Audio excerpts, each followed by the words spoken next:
Est-ce qu'il y a peut-être des exercices qui peuvent nous apaiser si jamais on a une douleur au niveau du cou, qu'on est un peu coincé? Est-ce que c'est peut-être un petit exercice qu'on peut faire à la maison en attendant de consulter le kiné? Exactement. En général, quand on a ces douleurs à l'arrière, ça peut être bien de faire des massages. Le mieux, c'est quand même d'essayer de bouger. Donc moi, un truc qui combine les deux que j'aime bien proposer à mes patients au cabinet, c'est de venir mettre les mains au niveau de la nuque, de venir tracter avec les doigts et d'envoyer la tête en même temps vers l'arrière.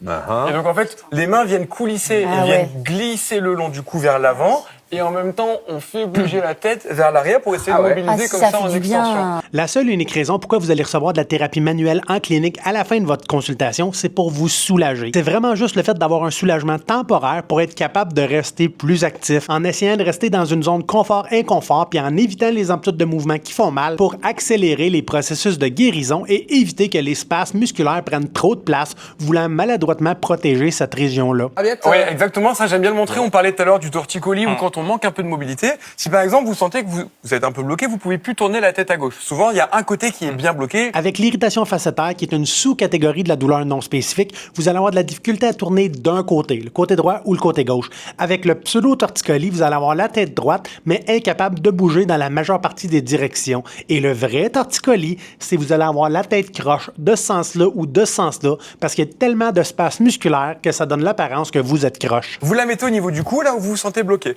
Et si vous ne pouvez plus tourner à gauche, vous allez essayer de tourner et la serviette, elle va vous accompagner. Vous seriez même pas obligé de faire ces exercices-là. Si vous allez faire de la natation, vous faites de la marche, vous essayez de faire du renforcement en salle d'entraînement, ça va vous donner beaucoup plus de bénéfices rapidement qu'un petit étirement passif qui risque de vous irriter.